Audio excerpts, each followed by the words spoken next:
Oh, Scott was a wonderful guy. He was 28, sorry. And he was funny and he was adventurous. I didn't even know what a hotshot was, honestly. I didn't even know the danger of it. I didn't know, and Scott explained to me, he said, Mom, it's not that dangerous except for this type of situation, or, you know, and he did include the weather circumstance that happened that day. I shouldn't tell this, but in high school he was known as Preppy. He and his girlfriend were Biff and Muffy. If he didn't have an alligator or a polo pony on the shirt, he didn't wear it. Then he comes out here, and it was hard to understand why someone with a university degree would choose one of the hardest, dirtiest jobs that you can imagine. We supported him in whatever he wanted to do, and I knew it wasn't the safest occupation, but that's what he wanted to do. Being friendly to everybody, he didn't meet a stranger, and that's kind of what was passed on to the crew. When they stopped at a restaurant or something, they thought they might be in for a wild time with a crew like that, but before they left, they said they were very nice, respectful, and that was kind of the hallmark of the crew. Andrew, being the sawyer, you know, he had to carry not only the pack, he had to carry the saw and its tools, and you know, this is hard work. They were unique, and I'm sure everybody in every crew, I'm not trying to make them a hero, they were average guys. Well, Andrew was cute, but you know what I mean? I mean, they were average, good men. You do it because you love it. Certainly not because of the pay, certainly not because of the medical, but you thrive at sleeping on the dirt. You thrive the camaraderie of your crew. You thrive the challenge. I had friends that lived up in Yarnell, so I used to go up there, so I kind of knew what the terrain was and how it operated. Yarnell was a place I'd never heard of before.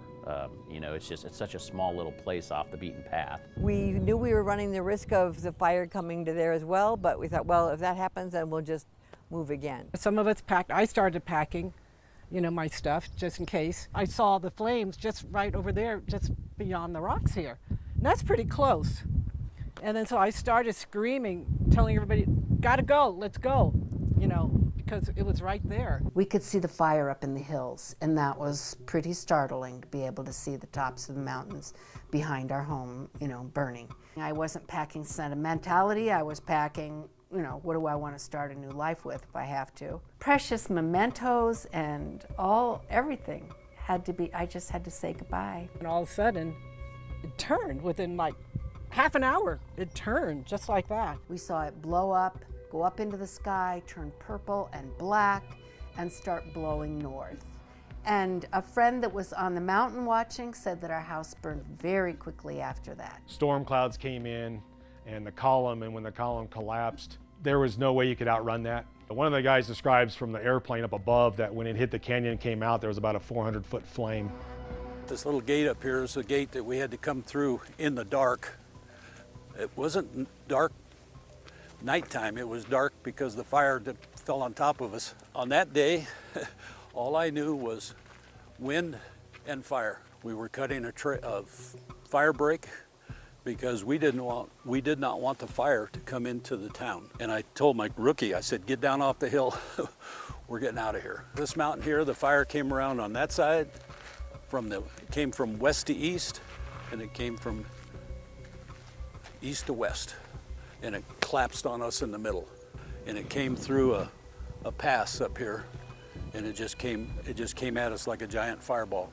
I lost part of my voice box and all my sinuses, but fortunately through my training I grabbed my t-shirt and I got water on it and I pulled it up over and if I hadn't have done that, they said it would have burned my lungs. When I left there, I still didn't know where my guys were, but what we had was an arroyo. Right where they were cutting, there was a very deep one. It was about, I'd say 15 feet deep. They ran in the bottom of the arroyo, and the fire went right over the top of them. I mean, like a sheet of fire. One of my firemen, his hair was on fire. because he was ducking down and running, and he didn't have his shroud on. I had to make it through that gate in the pitch black.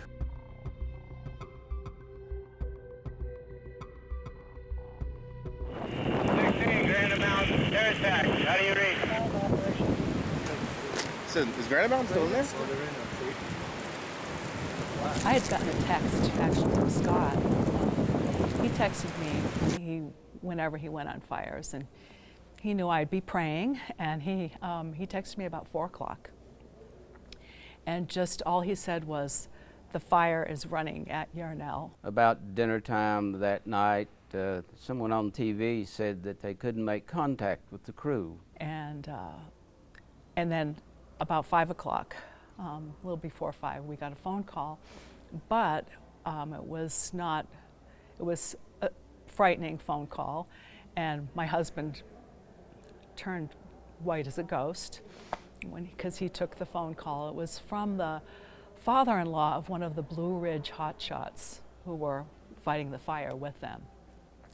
It was their soup that rescued Brendan McDonough. And anyway, he told us they were trapped and in trouble. Air attack. Granite Mountain 7. How do you copy me? I hear saws running. That's We did just kneel down on the side of the bed and pray. Air attack. Granite Mountain 7. This ain't good. Okay, I'm here with Granite Mountain Hotshots. Our escape route has been cut off. We are preparing a deployment site, and we are burning out around ourselves in the brush. And I'll give you a call when we are under the shelters. Okay, copy that. So you're on the south side of the fire then?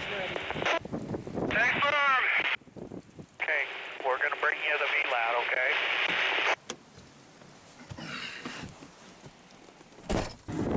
And Division Alpha, Bravo 3-3 on air to ground.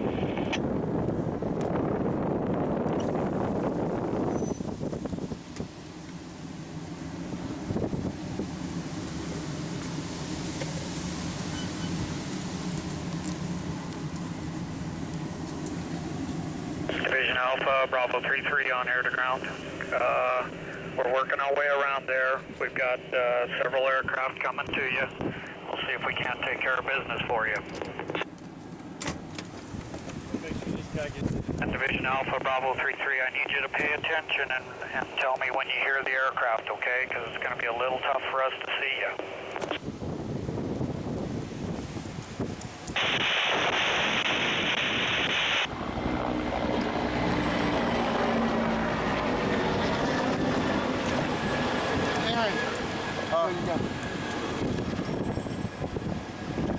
So did they deploy? They say? I'll never forget sitting in the newsroom and hearing firefighters in trouble, 19 shelters deployed. Yes, there were confirmed fatalities. No, early on, we didn't know how many. I was numb at first. I was, some of my friends were saying, it's okay to cry, and I was numb. I was in shock. Our entire crew was lost. We lost 19 people in this wildfire. I had to have them repeat it to me a couple of times, and it was like, well, it can't be. I mean, this is just too horrific. You're not prepared. You're just so overwhelmed. You're just frozen by the horror. That's a hole in your heart that cannot be filled. Hands down, period. So you just have to learn to live with this hole. When the number came in of how many of these hotshots had perished, it became a different thing. To lose a full hotshot crew was just unfathomable to us. It was this catastrophic feeling, and collectively, it was just, oh my God. This is when you find out what a town, what a community is all about. And we learned so much. Knowing that all of these guys were part of the Prescott community. Even though I felt like I was prepared and I had seen a lot and talked a lot and covered a lot of things, it was very, very hard.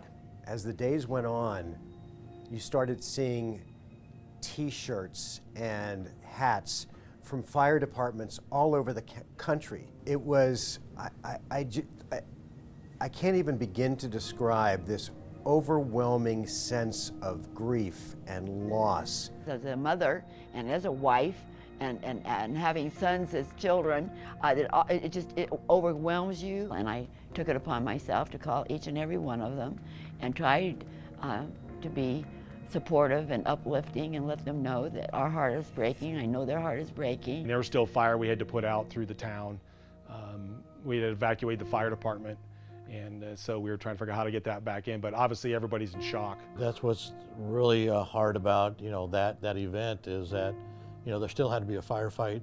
Fires were still popping up even quite a bit. When the whole team left, there were still fires where stumps and things were popping up, and so we were constantly going all the time. Friends were a comfort. The whole community of Prescott was such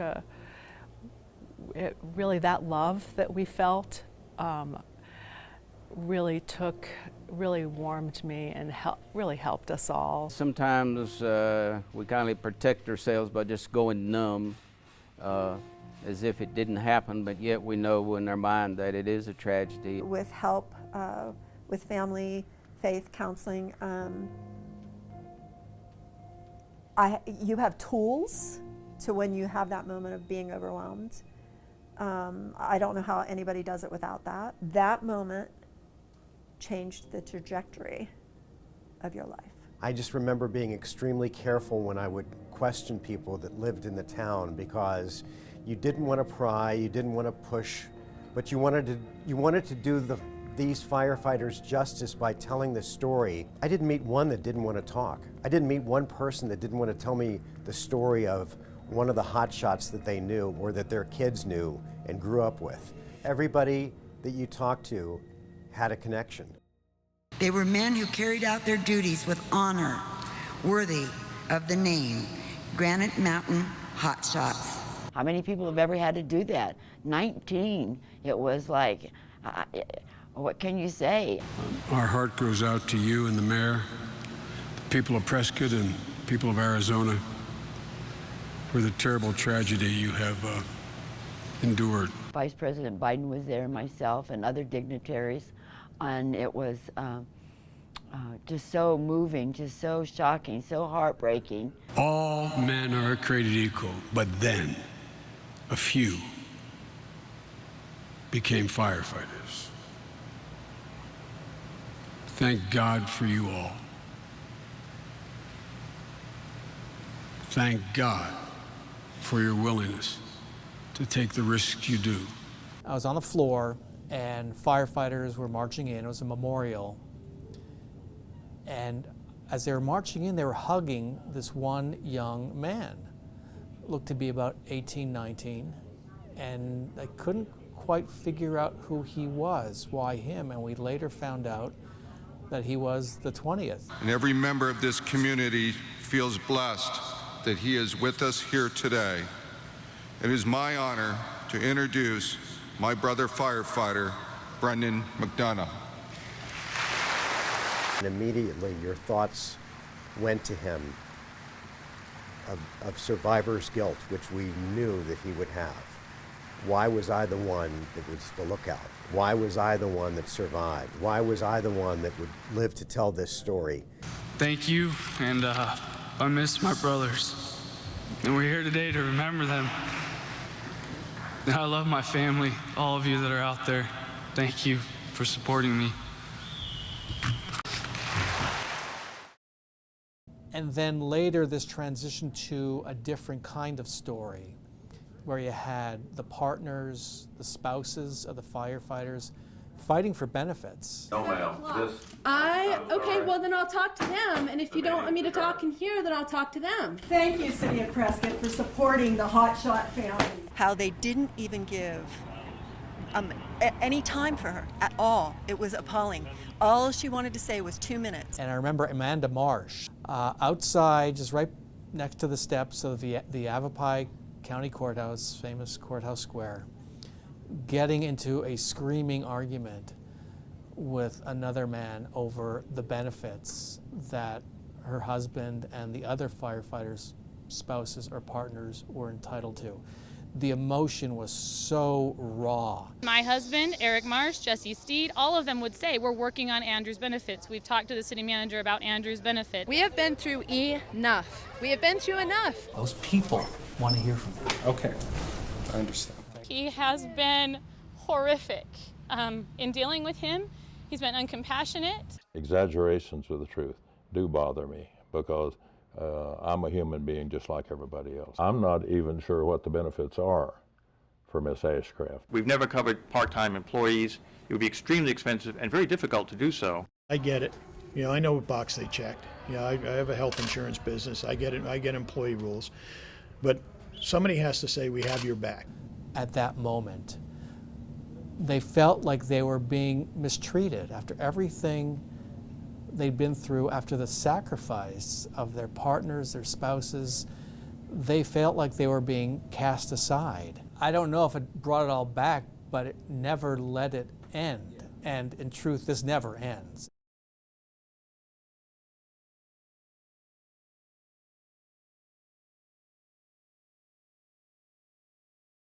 It was, I've never been in a war zone, but with all the blackened limbs and it was really eerie and pretty depressing. It just broke my heart. And of all the things that continue to haunt me, it's 19 men. Losing 127 structures, it took a while to build back and get all through the shock of the fire and just and losing the 19. It was so erratic. It went, I like to describe it as an octopus, the arms of an octopus. It just hit this house, but not that one, and that house, but not that one. We were all bound by that common loss. We had built numerous houses in our married life, and we knew what it meant, and we just decided we didn't want to have to do that again. This is the same spot. It was a small 2-bedroom house, and it just burned to the ground. We've been, Jim and I we grieved differently, you know, and everybody kind of grieves very, very differently, and that was a learning experience. And Jim, you know, we had our times that we felt a little distant from each other, but you know, we got a healing. You know, Jesus heals the brokenhearted. 10 years. You live it still every day. I still haven't opened my Christmas ornaments, that box. I tried once, and I said, no, can't do that. We stayed. We didn't even ever, we didn't consider moving. We didn't consider moving. We moved from one house to another, but not out of town. And I know some of the families have difficulty coming back here. This is where my children were raised. This is the elementary school, this middle school, the high school. How I've thought about moving, but how do you walk away from that? How do you walk away from those memories?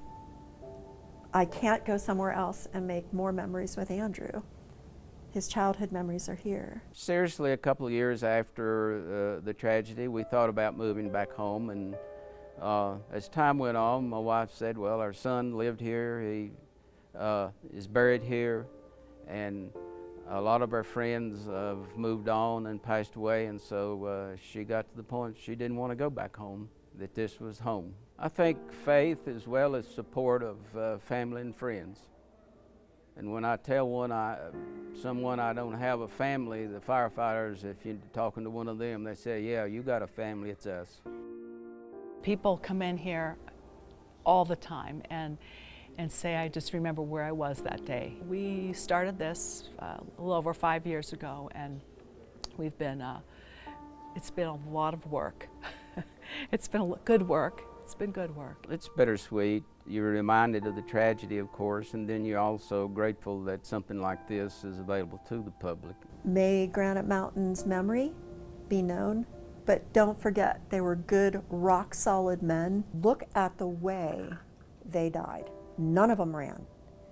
They all stood. If you listen to the audios, you hear the saws going. They were busting their butt. They were doing exactly what they were trained for. This road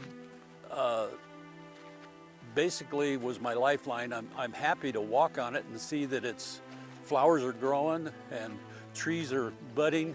As you look at it now, you think, well, what burnt down? Everything you see burnt down. You say Yarnell or you say the Hotshots, immediately you go to that place and it hurts. It still hurts. It still hurts today. Yeah, this town will, at this point, is on the map, as always, will be where the 19 have fallen. My tearing up tells me that there's a lot of grief still around and enormous gratitude for what those guys putting their lives on the line. And that's what, we hold in our hearts, is that they're dedicated to doing what they had to do, and it isn't worth their lives, but it happened. And what do we do with it? I don't grieve for the house any longer. I don't grieve for the things any longer. I have many wonderful memories, but I do grieve for the 19 men. It's embedded in your mind and it'll be there till I pass away. I'm honored to say that my son was on it. Would I take it all back to have him back? Yes, I would.